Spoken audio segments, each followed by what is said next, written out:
자, 말씀 같이 보겠습니다. 요한복음 4장 43절부터 54절입니다. 43절부터 다 같이 읽습니다. 시작.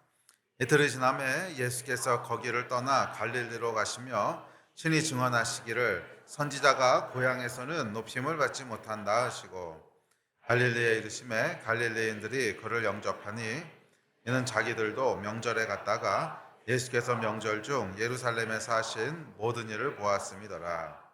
예수께서 다시 갈릴리 가나에 이르시니 전에 물로 포도주를 만드신 곳이라.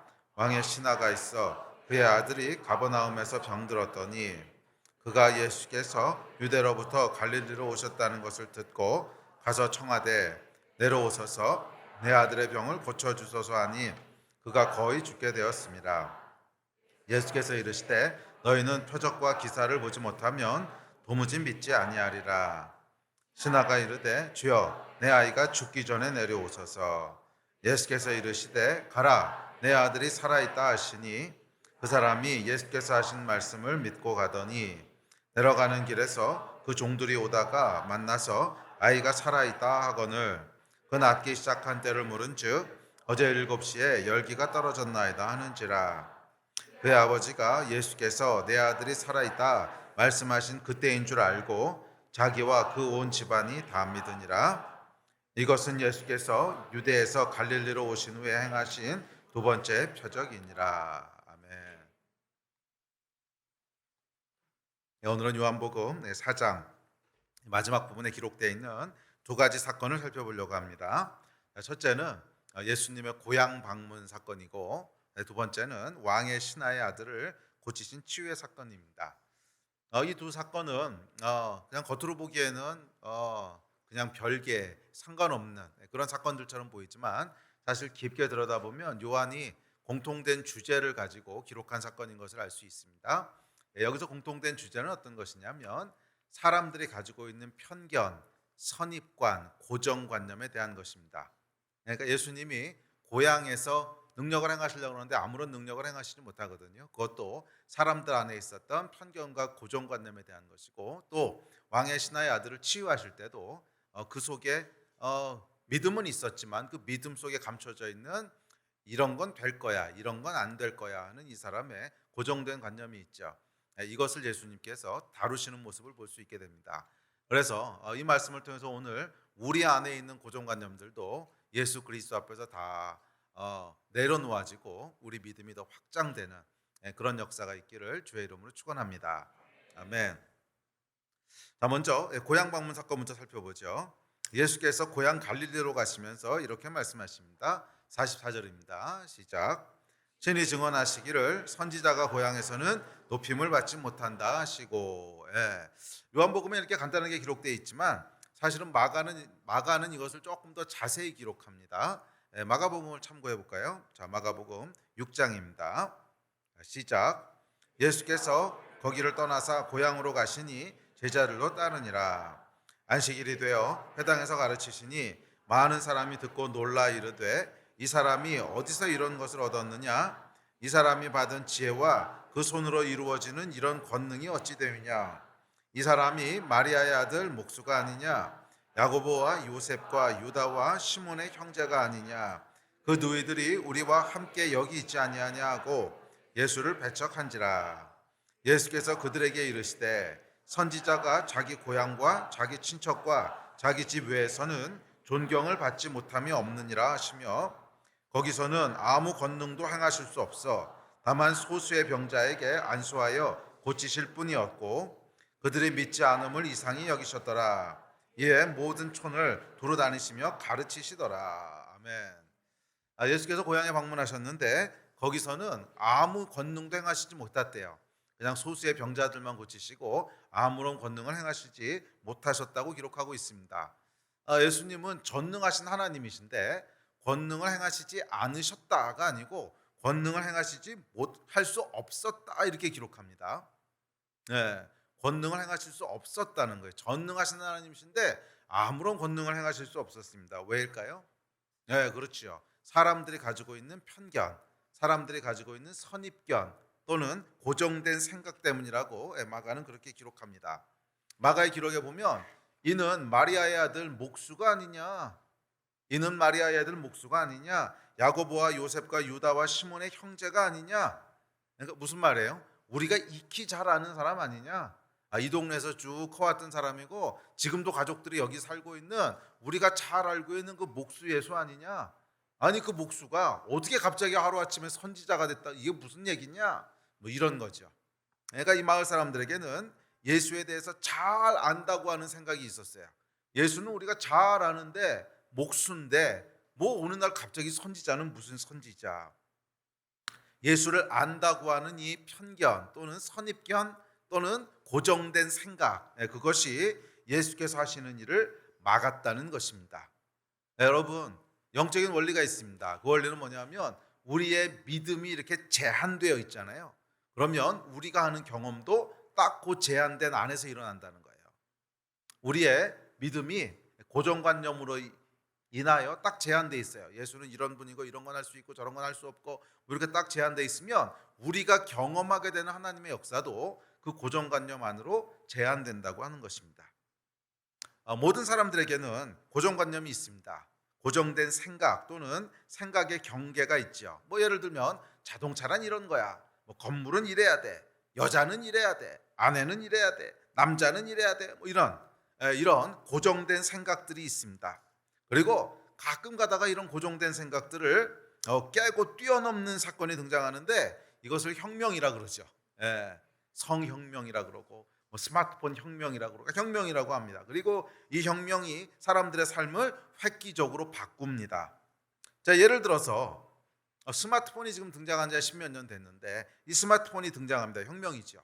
손안의 컴퓨터라니. 그전에는 생각도 못했던 일이었어요. 아니 뭐 전화라고 하는 거 그냥 이렇게 전화 거는 용도지 뭐 이거 가지고서 TV도 보고 이거 가지고 뭐 주식도 하고 뭐 이런 거 상상이 안 됐죠. 아무도 생각하지 못했습니다. 그래서 혁명이라고 합니다. 그러면 이런 혁명이 일어나면 우리의 삶을 획기적으로 바꿉니다. 그렇죠. 우리가 하루도 이거 없이 못 살잖아요. 주 없인 살아도 스마트폰 없이 못 살잖아요.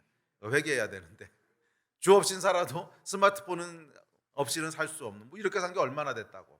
뭐 젊은이들은 모르겠지만 조금 나이 드신 분들은 정말 이렇게 산 지 얼마나 됐다고. 뭐 끼케야 10몇 년 된 건데 그 10몇 년 동안에 우리의 삶이 획기적으로 바뀝니다. 이런 걸 뭐라 그래요? 혁명이라고 부릅니다. 그리고 혁명은 우리가 가지고 있는 고정된 생각들, 그 생각들을 뛰어넘을 때, 그럴 때 일어납니다. 이것은 휴대전화뿐만이 아니고 뭐 비행기가 등장했을 때도 마찬가지고 TV가 등장했을 때도 마찬가지였습니다. 사람들은 그것을 생각하지 못했어요. 아니 사람이 어떻게 날아? 어떻게 하늘을 날아? 전혀 생각하지 못했는데 그 생각을 뛰어넘는 혁명이 일어나고 그 혁명이 우리의 삶을 바꿨습니다. 자, 그런데 이런 식의 고정된 생각은 신앙생활이라고 해서 예외는 아닙니다. 신앙생활에도 우리는 역시 마찬가지로 고정된 생각들을 가지고 있습니다. 예수는 이런 분이야. 하나님은 이런 분이야. 교회는 이런 곳이야. 신앙생활은 이렇게 하는 거야. 믿음이라는 건 이런 거야. 목사님은 이래야 돼. 사모님은 저래야 돼. 이따위 생각들. 그래요. 하여간 뭐 이런 생각들이 우리 안에 있다는 거예요. 이런 생각들이 우리 안에 있습니다. 그런데 문제는 정말 그렇냐는 거예요. 정말 그렇냐는 거예요. 정말 전화는 손안의 컴퓨터가 될 수 없느냐는 거예요. 아니었잖아요. 정말 사람은 하늘을 날 수 없냐는 거예요. 아니었잖아요. 모두 고정된 생각 속에 그 가능성을 가둬뒀던 것뿐이지 실상은 그것이 얼마든지 가능한 일이었습니다. 그리고 영적으로도 마찬가지입니다. 우리가 믿음을 제안할 때 교회는 이런 곳이고 신앙생활은 이렇게 하는 거고 뭐는 저런 거고 이런 건 저런 거고 그럴 때 중요한 것은 그게 정말 사실이냐는 거예요. 많은 경우 우리의 고정관념은 고정된 생각은 사실이 아니라는 거예요. 얼마든지 뛰어넘을 수 있고 그 뛰어넘은 생각이 우리의 삶을 얼마든지 획기적으로 바꿀 수 있는데 단지 우리의 생각 속에 가둬두고 있었던 것뿐이죠. 그래서 사람들은 이런 고정된 생각을 깨고 그 앞으로 나아가는 혁명이 일어날 때 그것을 창의적이라고 부르기도 합니다. 참 창의적이네. 그런데 여러분 이런 모든 창의력의 근원이 어디입니까? 왜요? 하나님이세요. 우리 하나님은 아무것도 없는 절대무에서 이 모든 삼라만상을 존재하게 하신 창조의 하나님이세요. 끊임없이 창의적인 분이세요. 그리고 인간의 창의성은 하나님의 형상을 닮아 지음받았기 때문에 하나님의 창조적인 그것으로부터 물려받은 것이라는 거예요. 그래서 여러분 생각해 보십시오. 하나님의 형상으로 지음받은 사람 이외에는요 창의적인 존재는 없어요. 사람 다음으로 똑똑하다고 하는 침팬지나 원숭이를 보십시오. 창의성이 있습니까? 이 사람은 여러분 수천 년 역사를 통해서 계속 창의적인 생각을 통해서 발전해서 여기까지 왔죠. 뭐 천년 전까지 갈 것도 없지. 20년 전에는 없던 이런 물건이 창의성을 통해서 이 세상에 나오게 되고 이걸 통해서 우리가 하루도 이거 없이 살 수 없게 되는 비참한 인생을 살게 됐잖아요. 자, 이런 삶의 변화들을 통해서 여기까지 왔는데 원숭이는 어떻습니까? 이 침팬지나 원숭이는 1000년 전 원숭이나 5000년 전 원숭이나 지금 원숭이나 똑같아요. 1000년 전 원숭이도 그냥 바나나 까먹고 살고 지금 원숭이도 그냥 바나나 까먹고 살고 아무런 차이가 없어요. 수천 년이 지나도 아무런 차이가 없습니다. 뭐예요? 창의성이라는 게 없다는 거예요. 그러니까 창의성이라고 하는 건 어디로부터 와요? 하나님의 형상을 물려받은 데서부터 오는 거예요. 무슨 말이냐 하면 우리 하나님은 어떤 분이세요? 창조적인 분이시라는 거예요. 창의적인 분이시라는 거예요. 그래서 우리 하나님은 늘 새롭고 날마다 새로운 분이세요. 항상 우리의 생각을 뛰어넘으시는 분이시고 우리의 생각의 바운더리를 훨씬 뛰어넘는 우리를 놀라게 하시는 분이세요. 왜냐하면 하나님은 그분의 속성 자체가 창조하시는 창의적인 분이시기 때문에 그래요. 그러면 여러분 우리의 생각으로 우리의 고정관념으로 하나님을 제한하지 마세요. 우리 하나님은 제한받으실 수 있는 분이 아니에요. 우리의 생각 속에 가둬질 수 있는 분이 아니세요. 그분은 창의적인 분이시고 날마다 새로운 분이신 줄 믿습니다. 그래서 이 성경은 이 창의적이시고 우리를 놀라게 하신 하나님에 대해서 이렇게 묘사합니다. 다음 구절 시작. 내가 주께 감사함은 나를 지으심이 심히 기묘하심이라. 주께서 하시는 일이 기이함을 내 영혼이 잘 아나이다. 이는 여호와께서 행하신 것이요 우리 눈에 기이한 바로다. 주의 존귀하고 영광스러운 위엄과 주의 기이한 일들을 나는 작은 소리로 읊조리이다. 이 말씀들에 보면 주께서 하신 일은 기이하고 기묘하다는 거예요. 놀랍다는 거예요. 우리의 생각을 뛰어넘는다는 거예요. 그러면 여러분 이건 당연히 이런 거야 하는 우리의 생각으로 하나님을 제한하지 마십시오. 그러니까 하나님이 하시는 일은 이건 당연히 그런 거지 뭐 하는 우리의 당연하다고 생각하는 고정된 생각들을 훌쩍 뛰어넘어서 기묘하고 기이하다는 거예요. 우리가 한 번도 생각해 본 적이 없는 그런 일들을 행하시는 분이라는 거예요. 아멘. 우리 하나님은 끊임없이 우리의 생각의 한계를 뛰어넘는 분이십니다. 끊임없이 우리가 생각했던 것 바깥의 일들을 행하는 분이세요. 그분을 제한하지 마시기 바랍니다. 그런데 슬프게도 이 갈릴리 사람들은 고정관념 속에 예수 그리스도를 가두었어요. 그는 마리아의 아들 목수가 아니냐, 예수를 고정된 생각 속에 가둬버렸습니다. 그러자 어떻게 됩니까? 그곳에는 어떠한 하나님의 역사도 일어나지 않습니다. 여러분 이게 세상 일도 그렇고 영적인 일도 그렇고 둘이 같아요. 우리의 생각이 고정되잖아요. 그러면 우리의 경험도 그 안으로 제한돼요. 우리의 믿음이 제한되잖아요. 그러면 우리가 경험하는 하나님의 역사도 그 믿음 안쪽으로 제한된다는 거예요. 우리 하나님은 무한하신 분이세요. 그래서 우리가 경험할 수 있는 하나님의 역사도 무한해요. 그런데 우리는 무한한 하나님을 경험하지 못하죠. 우리가 경험하는 것은 제한된 하나님만 경험한단 말이에요. 그 이유가 뭐예요? 우리의 생각과 우리의 믿음이 제한되어 있기 때문에 그래요. 그래서 제한되어 있는 만큼만 하나님을 경험하는 거예요.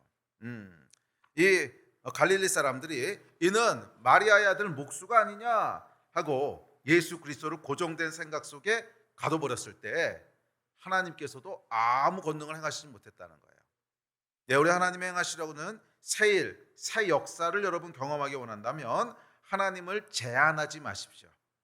제한하지 마세요. 제한하면 옛날 일만 일어나요. 맨날 경험하던 일만 똑같이 일어나지 새로운 일은 일어나지 않습니다. 아멘. 그러므로 하나님이 행하시는 일을 제한하지 마십시오. 우리 생각으로 하나님을 가두지 마십시오. 아멘. 이 세일이라고 하는 게 그렇죠. 우리가 몰랐던, 경험하지 못했던 일을 경험한다는 건데, 그러려면 우리의 생각의 바운더리가 먼저 확장돼야 돼요.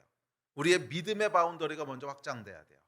그렇지 않고 생각과 믿음의 딱 바운더리를 이렇게 하고 있으면 그냥 똑같은 일만 계속 반복적으로 일어나는 거예요. 그리고 이렇게 똑같은 일만 계속 반복적으로 일어나면 어떻게 되는 줄 아십니까? 지루해져요. 그렇죠. 10년, 20년 교회 다녔는데 맨날 똑같은 일만 일어나. 그러면 여러분 지루해지겠죠. 그럼 그다음에 어떻게 됩니까? 영적으로 침체하게 됩니다. 제가 단언할 수 있습니다. 우리의 믿음이 계속 확장되지 않으면 우리의 영은요 침체되게 돼 있어요. 그냥 현상을 유지하는 게 아니에요. 그래서 어떤 분이 그러시더라고요. 우리 영적인 여정이라고 하는 건 자전거 타는 거 비슷하다고. 계속 앞으로 가야지 안 넘어지지 그냥 서 있는다는 건 없대요. 서 있으면 넘어지는 거죠.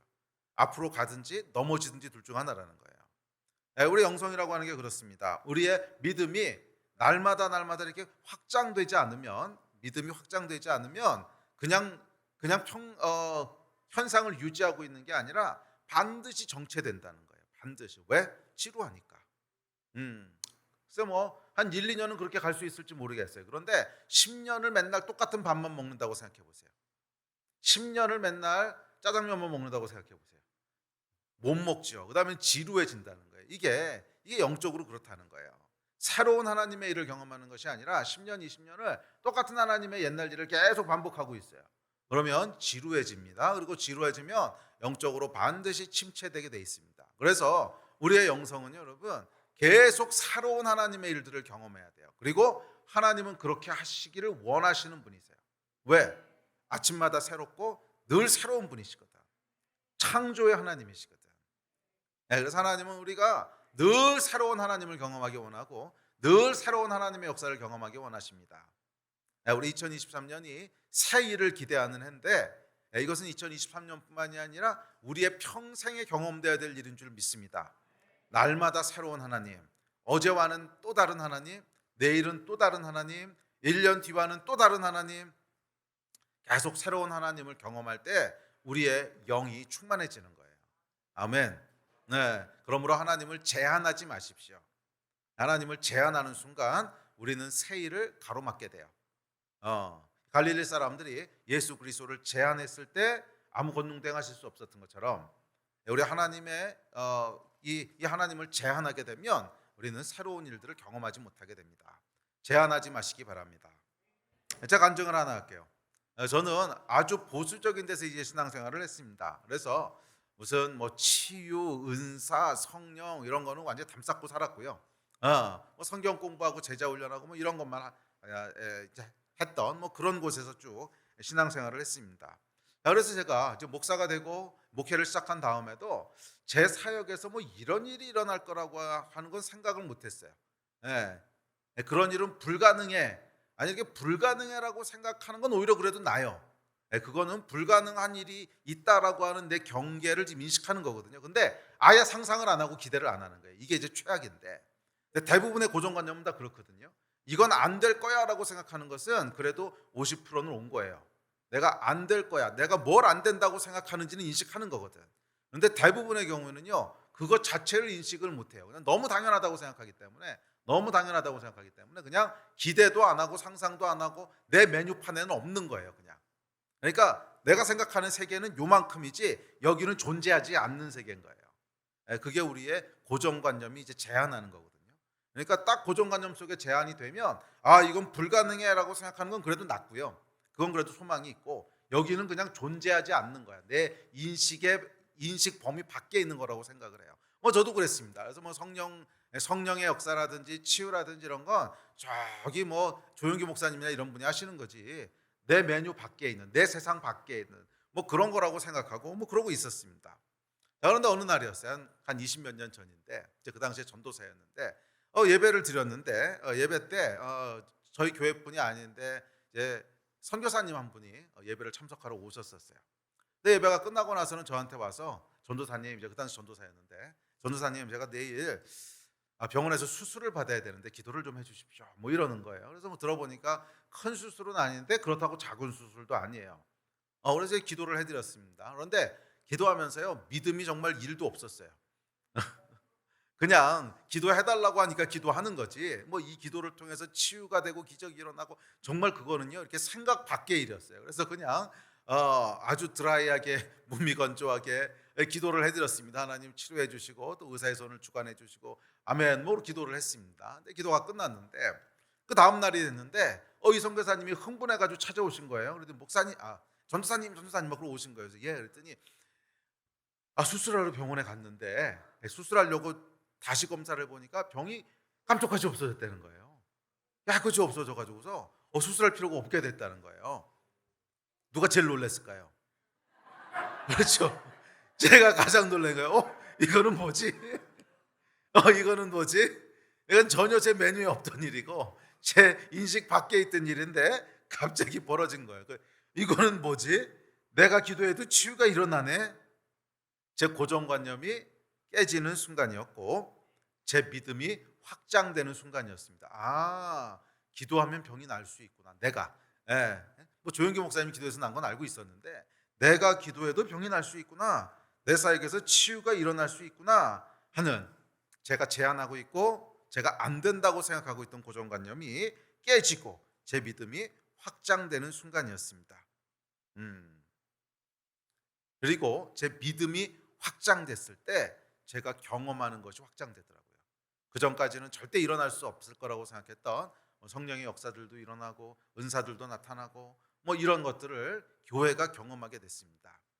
기억하십시오, 여러분. 우리의 믿음을 제한하지 마세요. 여기까지야. 이건 될 거야. 이건 안 될 거야. 이는 마리아의 아들 목수가 아니냐? 제한하지 마세요. 그걸 제한하는 순간 우리가 경험하는 하나님의 역사도 그 생각 속으로 제한돼 버립니다. 이게 여러분 영적인 원리예요. 2023년 새로운 하나님의 일을 기대하십니까? 예, 기대하십시오. 이 하나님께서 행하실 새로운 일은 제가 단언할 수 있는데 우리의 생각의 바운더리를 넘어서실 거예요. 성경이 고백했듯이 이는 기이하고 기묘하다, 놀랍다, 생각하지 못했던 일이다. 이런 일들을 행하실 줄 믿습니다. 그러기 위해서는 뭐가 있어야 돼요? 제한하지 마세요. 우리 믿음의 바운더리들을 계속 넓히세요. 만약 믿음의 바운더리를 똑같이 유지하고 있다면 새 일을 경험하지 못할 거예요. 맨날 경험하는 똑같은 하나님만 경험할 거예요. 그리고 그것은 여러분들을 지치고 지루하게 만들 겁니다. 정말 우리의 영이 깨어 살아있는 하나님을 만나기 원한다면 먼저 우리의 시야를 넓혀야 돼요. 우리의 믿음을 확장해야 돼요. 이 믿음이 확장되는 날이 되기를 주의 이름으로 축복합니다. 자, 그 다음에 이어지는 그 사건은 왕의 신하의 아들을 고치는 사건인데 이 이야기도 마찬가지로 동일한 주제를 다루고 있습니다. 이 사건이 여러분 그냥 겉으로 대충 보기에는 그냥 치유의 사건이라고 이해하지만 사실을 그 안을 깊이 들여다보면 요한이 굉장한 의도를 가지고 이 사건을 배치한 것을 볼 수 있습니다. 네, 왕의 신하의 믿음이 있는데 이 믿음 안에 보면 감추어져 있는 고정관념들이 있는 거예요. 네, 그리고 예수께서는 이것을 드러내셔서 그 고정관념들을 돌파하십니다. 네, 그래요 여러분. 앞서도 얘기했지만 우리 안에 있는 이런 고정관념들은요 거의 대부분 감춰져 있습니다. 이거는 안 될 거야 라고 생각하는 것은 그래도 드러난 거예요. 그래서 굉장히 많이 진전된 겁니다. 안 될 거야 라고 하는 것은 거의 대부분의 고정관념들은 되든지 안 되든지 뭐 그런 수준이 아니고 내가 무엇으로 제한하고 있는지를 몰라요. 너무 당연하다고 생각하기 때문에 그 인식 자체를 못해요. 그래서 감춰져 있습니다. 네, 그래서 오늘 이 왕의 신하의 아들을 고치는 이야기를 보면 왕의 신하가 정확히 그렇습니다. 이게 뭐 안 될 겁니다, 될 겁니다 이런 게 아니고 그냥 당연하다고 생각하고 이렇게 내뱉는 말인데 그 말 속에 보면 고정관념들 제한하고 있는 게 딱 보입니다. 그래서 예수님께서 그것을 드러내셔서 그것을 정면으로 반박하시죠.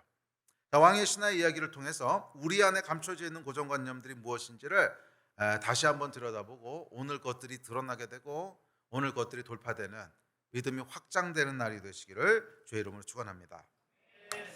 자, 왕의 신하의 아들이 병들어서 죽게 됐습니다. 많이 아팠던 것 같아요. 거의 죽을 것 같다라고 얘기합니다. 자, 그가 예수님의 소문을 듣고 찾아옵니다. 그리고는 예수님께 아뢰입니다. 47절입니다. 시작. 그가 예수께서 유대로부터 갈릴리로 오셨다는 것을 듣고 가서 청하되 내려오셔서 내 아들의 병을 고쳐주소서 하니 그가 거의 죽게 되었습니다. 예. 그러자 예수께서 이렇게 대답하십니다. 다음 절 시작. 예수께서 이르시되 너희는 표적과 기사를 보지 못하면 도무지 믿지 아니하리라. 자, 여러분 이게 무슨 뜻일까요? 우리가 성경을 읽을 때 그냥 성경이니까 이러고 읽고 내려가면 놓치기 쉬운데 이게 실제 상황에서 이런 대화가 이루어졌다고 생각해 보십시오. 조금 생각해야 되는 대화 아닙니까? 이 왕의 신하가 여러분 믿음이 없었던 사람이 아닙니다. 믿음이 있으니까 예수께 나왔죠. 예수께로 나오면 고쳐주실 거라고 하는 믿음이 있었어요. 그런데 예수님께서 고쳐주신다 안 고쳐주신다 이러는 것이 아니라 너희가 보지 못하면 도무지 믿지 못하는구나 이렇게 말씀하세요. 그러니까 도대체 뭘 본다는 거고 뭐를 보지 못하고 뭐를 믿지 않는다는 거죠. 생각을 해봐야 됩니다. 자, 이 말씀은 이런 뜻입니다. 왕의 신하가요 믿음은 있어요. 예수께로 가면 고쳐주실 거야 라는 믿음이 있습니다. 그런데 이 믿음 속에 한계가 있는 거예요. 딱 고정된 생각이 있는 거예요. 그래서 요만큼은 내가 믿어요. 그런데 하나님이 하실 수 있는 일은 이만하단 말이에요. 이만한데 지금 왕의 신하는 요만큼을 믿어요. 그리고 이만큼은 지금 못 믿는 거죠. 그러니까 보지 못하고는 이라는 게 뭐예요? 이만큼을 얘기하는 거예요. 있죠. 요건 지금 보고 있는 거예요. 그렇지, 예수께로 가면 고쳐줄 수 있어. 요건 보고 있는데 이만큼은 보지 못하는 거예요. 그래서 보지 못하고는 도무지 믿지 못하는구나. 너희가 이만큼에서 무슨 일이 일어날 수 있는지를 보지 못하니까 도무지 믿지 못하는구나. 아까 제가 했던 간증. 제 삶에서는 절대로 치유 같은 건 안 일어날 거야. 치유가 일어나는 걸 보기 전까지는 도무지 믿지 못했거든요. 제 삶에서도 기도했더니 갑자기 병이 낫는 것을 보기 전까지는 도무지 믿지 못했다는 거예요. 이 이야기를 하시는 거예요. 그러니까 제 믿음의 고정관념 또 믿음의 한계들이 딱 있어서 요만큼이 하나님이 하실 수 있는 전부야 라고 보고 있으니까 보지 못하는 부분들은 전부 믿지 못하는 거예요. 이 이야기를 하고 계십니다. 왕의 신하의 믿음 속에 숨겨진 고정된 생각들이 있었다는 거예요. 자, 이것이 무엇일까요? 적어도 두 가지를 발견할 수 있는데 첫 번째는 뭐냐면 이겁니다. 내려오셔서라는 생각이에요. 자, 그에게는 예수께서 아들을 고치실 수 있다는 믿음은 있었어요. 그런데 고치시기 위해서는 반드시 어떻게 해야 되는 거예요? 오셔서 기도해 주셔야 되는 거예요. 이게 이 사람의 믿음의 한계인 거예요. 고정관념인 거예요. 오시지 않으면 고치실 수 없어. 이 믿음의 한계. 고치실 수는 있지만 오시지 않으면 고치실 수 없어. 믿음을 딱 제한한 거죠. 믿음을 제한한 거죠. 이게 왕의 신하에 숨겨진 어떤 고정된 생각이라는 거예요. 오시지 않으면 고치실 수 없어. 믿음은 있었습니다. 그러니까 예수께 나왔죠. 그에게는 예수께서 병을 고치실 수 있다는 믿음이 분명히 있었어요. 그러나 그 믿음은 그러기 위해서는 반드시 병든 자가 있는 곳까지 오셔야만 한다라는 제한된 믿음이었어요. 그러니까 뒤집어 얘기하면 오시지 않으시면 고치실 수 없다라고 하는 제한된 믿음이 있었습니다. 그래서 다시 재촉합니다. 49절입니다. 시작. 신하가 이르되 주여 내 아이가 죽기 전에 내려오소서. 예수가 고치실 수 있는 것 믿습니다. 그런데 오셔야만 고치실 수 있습니다.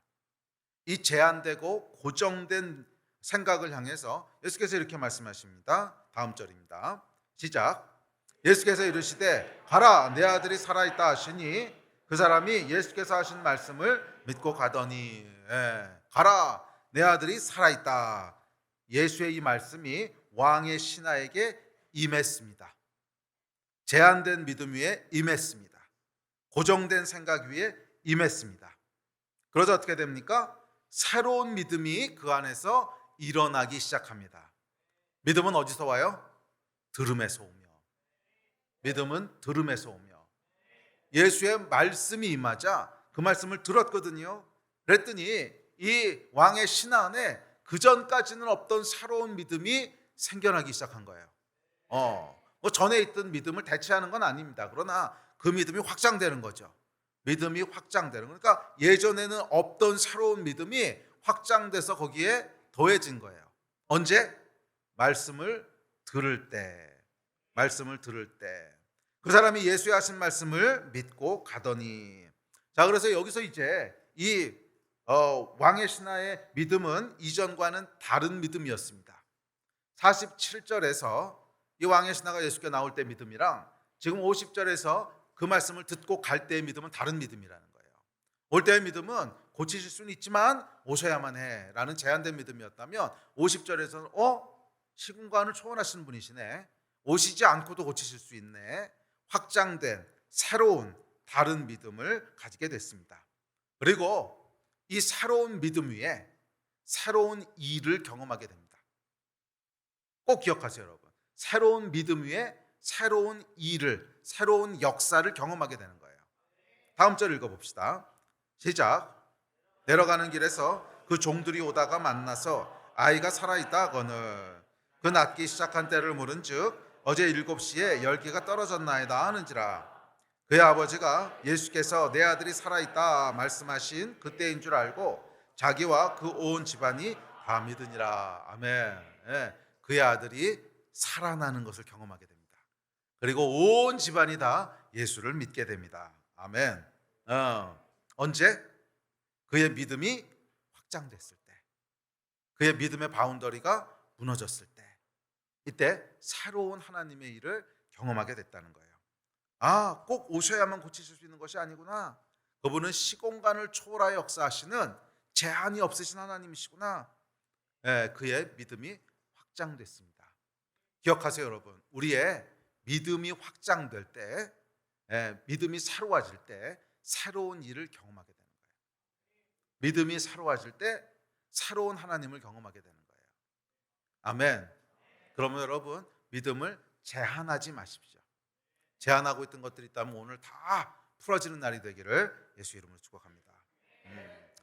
여러분은 어떠십니까? 여러분 안에도 오셔야만 고칠 수 있다 이런 식의 제한하고 있는 생각이 있지는 않습니까? 내용은 좀 다를 수 있지만 이거는 이래서는 안 될 거야, 저건 저래야만 될 거야, 이건 불가능한 일이야, 그런 식의 믿음을 제한하고 있는 것이 혹시 있지 않습니까? 이 편견이 부서지는 날이 되길 축복합니다. 그래야 새 일을 경험해요. 자, 그렇다면 어떻게 이 생각이 부서질 수 있는가? 오늘 본문에 보시면 두 가지를 얘기합니다.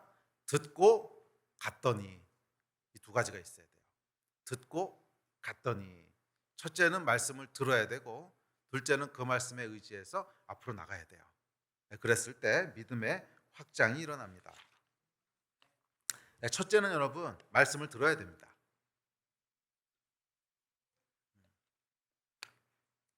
이거 앞서도 얘기했지만 믿음은 어디서부터 나와요? 들음에서부터 나와요. 말씀이 임해야 돼요. 말씀을 들어야 돼요. 예수께서 왕의 신하에게 말씀하셨습니다. 가라, 내 아들이 살아있다. 이 말씀이 임할 때 그가 가지고 있던 제한적인 믿음이 조명되기 시작합니다. 오시지 않는다고? 그런데 치유될 수 있다고? 그러면 꼭 오셔야 되는 게 아니네. 내가 가지고 있던 이 한계가 뭔지가 드러나고 조명되게 돼요.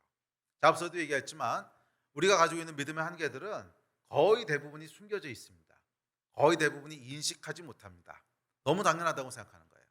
그래서 말씀이 임해야 되는 거예요. 말씀이 우리 삶 가운데 임할 때 우리 안에 있는 한계들이 조명되기 시작하는 거예요. 내가 그렇게 생각하고 있었네. 내가 이거는 한 번도 생각을 안 해봤네. 이거는 내가 불가능하다고 생각하고 있었네. 이것들이요, 드러나기 시작하는 거예요. 말씀이 조명되지 않으면, 말씀에 의해서 내 내면에 있는 이 한계들이 조명되지 않으면 우리는 절대로 인식할 수 없습니다. 그래서 여러분, 매일매일 하나님의 말씀 앞에 서야 되는 거예요. 매일매일 하나님의 말씀 앞에 서야 되는 거예요. 우리가 2023년을 시작하면서 새로운 하나님의 일을 기대하고 기도합니다. 그런데 매일 하나님의 말씀을 듣고 대면하지 않으면서 뭔가 새로운 일을 기대하고 있다면 그것은 스스로를 기만하는 겁니다. 그 일은 절대로 일어나지 않습니다. 아니, 말씀을 듣지 않는데 우리의 믿음이 새로워질 리가 없어요. 말씀을 듣지 않으면 그냥 똑같은 믿음을 가지고 있는 건데 거기 어떻게 새로운 일이 일어나겠어요? 그냥 똑같은 일만 계속 일어나겠지. 음. 예. 우리가 기대하는 새로운 일은 말씀에서부터 시작되는 거예요. 제가 올해 시작하면서부터 계속 반복적으로 하는 얘기죠. 말씀이 임하는 해가 돼야 됩니다. 그래야 새로운 일이 시작됩니다. 말씀 앞에 우리가 딱 섰을 때 우리 안에 있는 한계들을 조명하시는 거예요. 이건 내가 이런 생각으로 하나님을 제안하고 있었구나. 절대로 내 사역에선 치유가 안 일어난다고 생각하고 있었구나. 사실 여러분, 치유가 안 일어날 거 이렇게 생각한 것도 아니었어요. 그냥 내 세상 밖에 있는 일이었어요. 생각 자체를 안 하고 있는 거예요. 그런데 말씀이 저를 조명하고 그 사건을 목격하게 됐을 때 이런 일이 가능하네. 조명이 되는 거죠. 저는 저와 여러분의 삶 가운데 말씀이 우리의 믿음을 조명하는 역사가 있게 되기를 축복합니다. 그리고 우리가 기대하는 이 새로운 일은 우리의 믿음이 새롭게 됐을 때, 우리의 믿음이 확장됐을 때 그 기초 위에 일어나는 거예요. 말씀이 임하는 해가 되기를 주의 이름으로 축복하고, 그 말씀이 여러분 안에 있는 한계 짓고 있는, 제한하고 있는 그 바운더리가 무엇인지를 보여주시는 은혜가 있게 되기를 축복합니다. 두 번째는 뭐 해야 되냐면 그 말씀을 듣고 앞으로 가야 돼요. 말씀만 듣고 그러네 그러고 그냥 앉아있으면 아무 일도 일어나지 않습니다. 생각해 보세요. 왕의 신하가 말씀을 들었습니다. 가라, 내 아들이 살아있다. 그런데요, 그래요? 그리고 계속 죽치고 있어요. 그럼 하나님이 하시는 일은 경험 못하는 거죠. 일어나서 가야 되는 거예요. 일어나서 가야 되는 거예요. 말씀을 듣고 그래요? 꼭 오시지 않아도 괜찮은 거예요? 내가 비록 그게 뭔지는 모르겠지만 그 말씀에 의지해서 발을 떼겠습니다. 그리고 앞으로 나가려고 발을 딱 뗄 때 바로 그때 우리 믿음의 확장이 일어나는 거예요. 듣기만 했을 때 확장이 일어나는 것이 아니라 듣고 앞으로 나가려고 발을 띄는 바로 그때 오시지 않아도 고치실 수 있구나, 이 믿음의 확장이 일어납니다. 매일 말씀을 대면하는 여러분 되시기 바랍니다. 그리고 그 말씀에 의리하여 발을 떼는 하루하루가 되기를 예수의 이름으로 축복합니다. 그랬을 때 우리 삶 가운데 매일 믿음이 확장되는 은혜가 있을 거예요. 그리고 이 확장되고 새로워진 믿음 위에 새로운 하나님의 역사가 임하게 될 줄로 믿습니다. 아멘. 왕의 신하에 또 하나 감추어진 고정관념이 있습니다. 두 번째는 뭐냐면 내 아이가 죽기 전에라는 것입니다. 내 아이가 죽기 전에. 49절 볼까요? 시작. 신하가 일하되 주여, 내 아이가 죽기 전에 내려오소서. 신하는요, 아이가 죽기 전에 내려와야 된다고 생각합니다. 왜?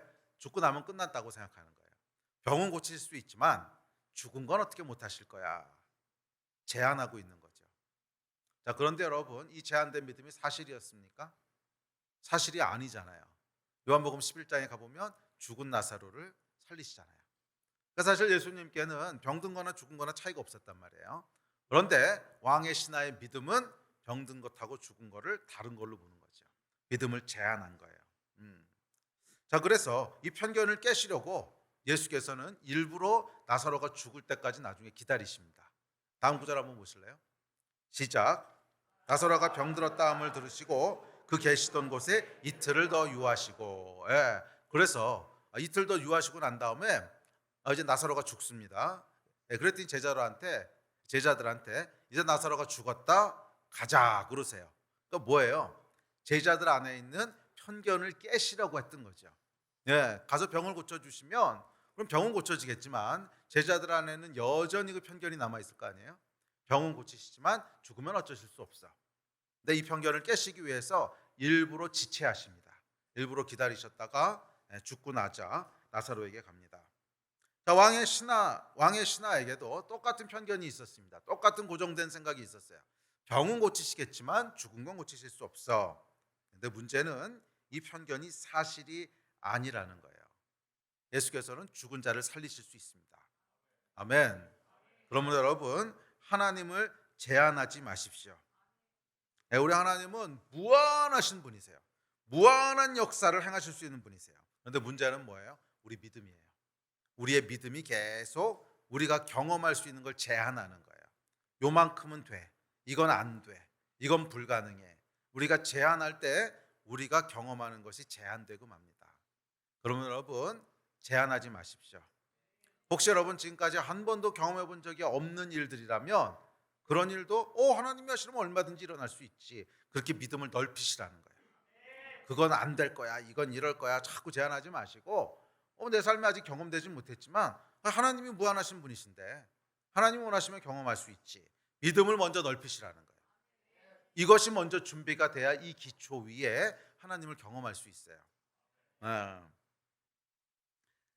그렇게 여러분 우리의 믿음의 여정은 믿음을 계속 확장해가는 과정이라고 할 수 있습니다. 우리 믿음의 경계를 계속 허물어가는 과정이라고 할 수 있습니다.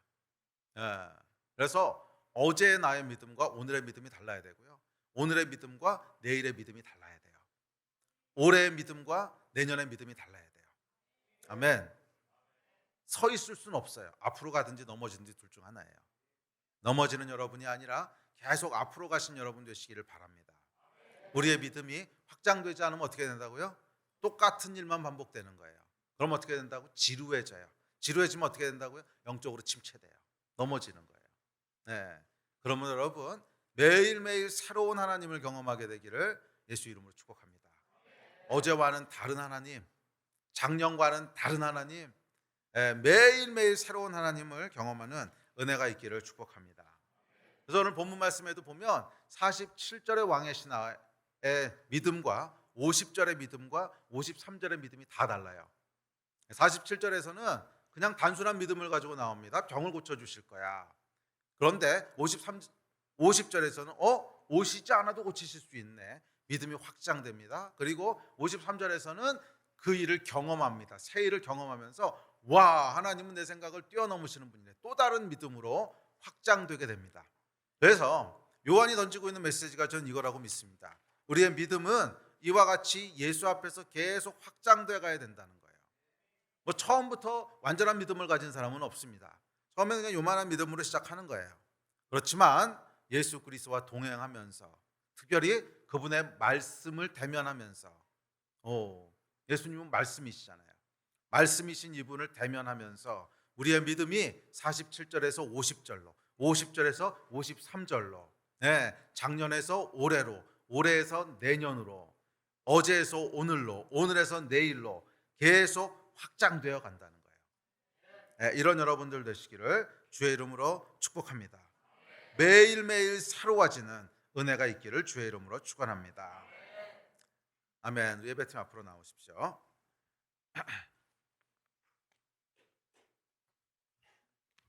자, 이 확장이 언제 일어난다고요?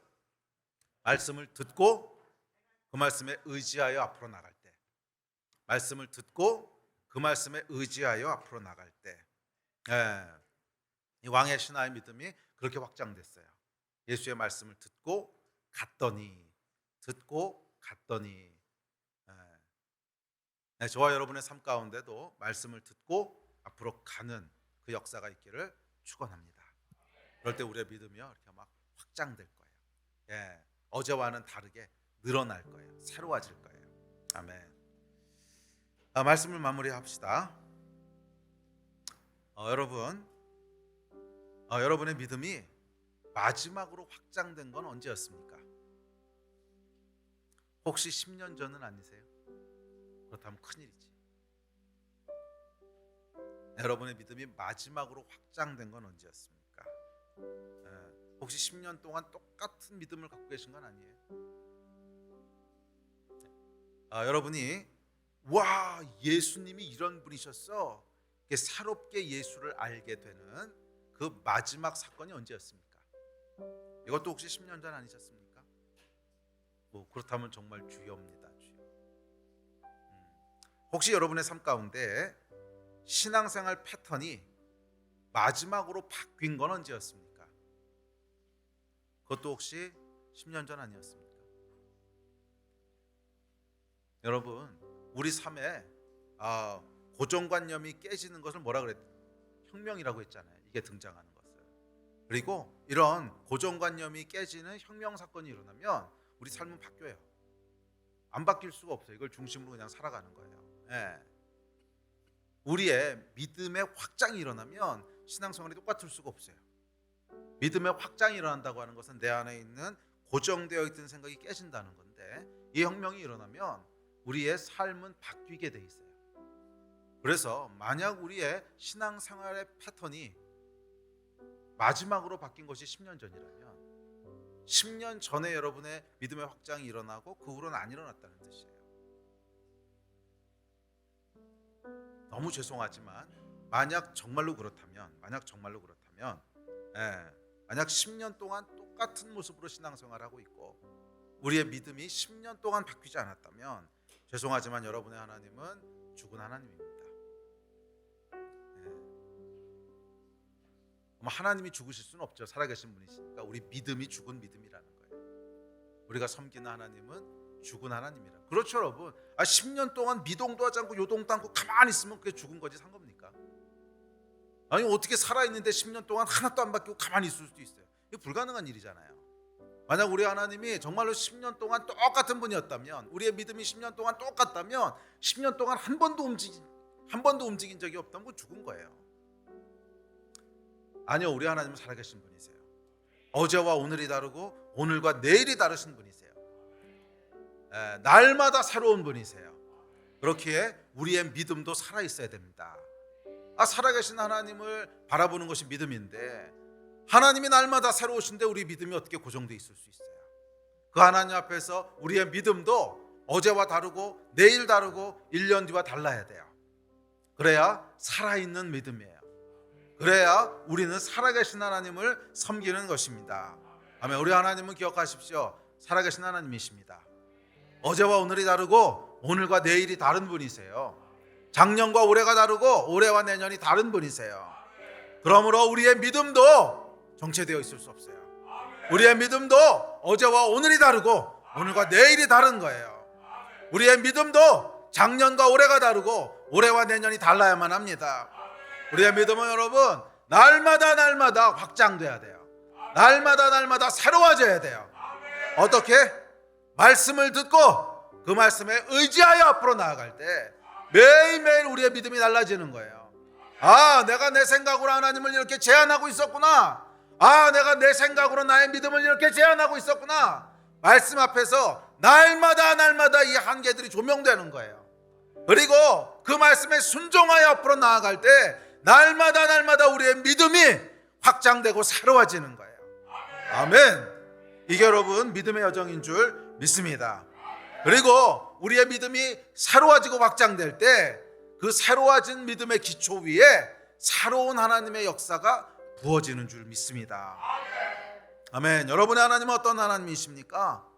혹시 여러분의 생각과 기대대로 그대로 움직이는 하나님은 아니세요? 10년 전이나 지금이나 똑같이 역사하신 하나님은 아니세요? 그렇다면 여러분 뭔가 잘못된 거예요. 10년 동안 똑같은 하나님을 경험하고 있다고 하는 것은 내 생각이 하나님의 역사를 제한하고 있다는 뜻입니다. 믿음은 여기까지입니다. 하나님은 여기까지만 하실 수 있습니다. 하나님은 여기까지만 간섭하실 수 있습니다. 내 고정된 생각이 나의 믿음을 제한하고 있는 거예요. 오늘 그 믿음의 확장이 일어나는 날이 되기를 예수의 이름으로 축복합니다. 말씀이 저와 여러분의 믿음을 확장하는 역사가 있기를 축복합니다. 이미 말씀은 임했어요. 이미 요한복음을 통하여 우리에게 말씀이 임했지 않습니까? 이제 선택은 여러분에게 있습니다. 그냥 주저앉아 있을 것인지 아니면 이 말씀에 의지하여 앞으로 나아갈 것인지, 앞으로 나아가서 아들이 정말 살아났는지 확인할 것인지, 그것은 우리의 반응이에요. 오늘 여러분 가운데 믿음의 확장이 일어나게 되기를 축복합니다. 앞으로 나아가시기를 축복합니다. 그럴 때 우리의 믿음이 이전과는 다른 차원으로 새로워질 거예요. 다른 차원으로 확장될 거예요. 이 믿음이 확장되는 한 해가 되시기를 주의 이름으로 축원합니다. 오늘 일어나서 같이 기도합시다.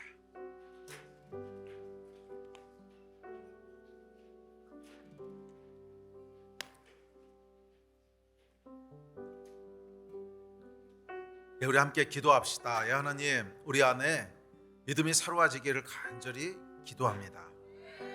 우리의 생각과 한계 안에 하나님을 가두지 말게 하시고 하나님을 제한하지 말게 하시고 무한하고 전능하신 하나님의 모든 전능하심을 우리가 제한 없이 믿게 하여 주십시오. 성령님, 오늘 말씀으로 우리를 조명하여 주셔서 우리가 제한하고 있는 것이 무엇인지를 보게 하여 주시고 그것을 깨뜨리고 무너뜨리시는 날이 되기를 간절히 소원합니다. 성령님, 우리 가운데 운행하시고 역사하셔서 우리 안에 있는 모든 믿음의 한계들을 다 무너뜨리시고 확장시켜 주십시오. 왕의 신하의 믿음이 확장되어지듯이 우리의 믿음이 확장되기를 원합니다. 우리 이 마음 가지시고 주여 한번 크게 부르짖고 다 같이 합심해서 기도하시겠습니다. 주여!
하나님 감사합니다. 우리 안에 믿음의 확장이 일어나게 하여 주시고 믿음으로 걸어가는 하루하루 되게 하여 주십시오.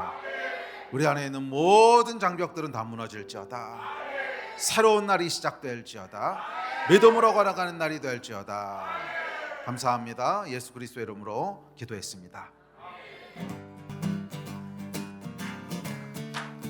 이 눈에 아무 증거 아니 되어도 믿음만을 가지고 손을 거리며 이 귀에 아무 소리 아니 들려도 하나님의 약속 위에서 이 눈에 아무 증거 이 눈에 아무 증거 아니 되어도 믿음만을 가지고 손을 거리며 이 귀에 아무 소리 아니 들려도 하나님의 약속 위에서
아멘. 하나님, 우리가 믿음으로 하나님의 말씀을 받습니다. 오늘 임한 하나님의 말씀에 믿음으로 반응하기를 원합니다. 주님, 우리의 믿음이 확장되는 역사가 있게 하여 주셔서 우리 하나님을 제한하지 말게 하시고, 그래서 옛일이 아니라 새일을 경험하는 은혜가 있기를 간절히 소원합니다. 우리 안에 지금까지 10년 동안 똑같이 경험해왔던 하나님이 아니라 이전에는 알지도 못하고 생각지도 못했던 놀라운 하나님의 새일을 경험하게 되기를 소원하오니, 주여 우리의 믿음을 넓혀주시고 확장시켜 주시옵소서. 제한하지 말게 하여 주시옵소서. 말씀에 믿음으로 반응하며 보이지 않고 들리지 않아도 믿음으로 살아가는 우리 귀한 성도님들 다 되게 하시기를 간절히 소원합니다. 감사합니다. 예수 그리스도의 이름으로 기도했습니다. 아멘.